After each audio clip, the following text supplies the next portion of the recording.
আন্তর্জাতিক মহিলা দিবস উপলক্ষে এক বিশেষ অনুষ্ঠানের আয়োজন করা হয় আগরতলার রবীন্দ্র শতবার্ষিকী ভবনে। সেখানে উপস্থিত ছিলেন মুখ্যমন্ত্রী প্রফেসর ডক্টর মানিক সাহা, মন্ত্রী টিঙ্কু রায়, মহিলা মোর্চার চেয়ারম্যান ঝর্ণা দেববর্মা সহ অন্যান্যরা।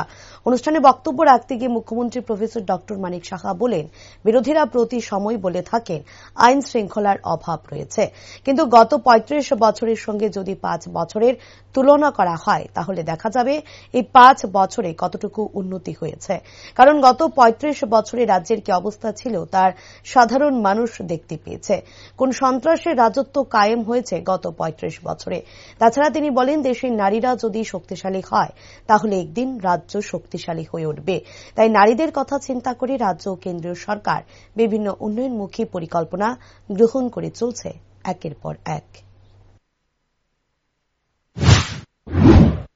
যে ডিউটি যে আমাদের যে রেজিস্ট্রি করে তার যে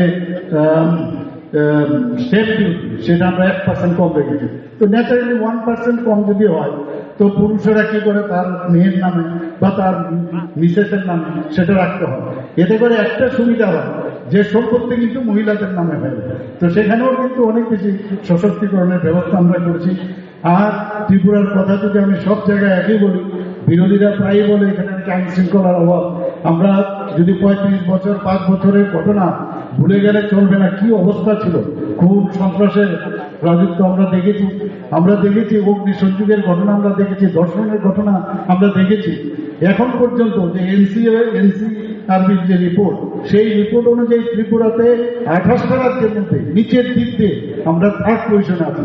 আর মহিলাদের ক্ষেত্রে তাদের উপর যে শারীরিক আক্রমণ এবং নারী সংক্রান্ত যে অপরাধ, এই 28টি রাজ্যের মধ্যে আমাদের ত্রিপুরার স্থান এখন সর্বনিম্ন দিক দিয়ে 8ম। কাজে সব দিক দিয়ে আমি যে কথাটা বলার চেষ্টা করছি, আমাদের নারীরা যদি আরো শক্তিশালী হয় তবে এই রাজ্য শক্তিশালী হবে। আমাদের এক ত্রিপুরা, শ্রেষ্ঠ ত্রিপুরা, এক ভারত শ্রেষ্ঠ ভারত যে স্বপ্ন আমরা দেখছি সেটা সম্ভব।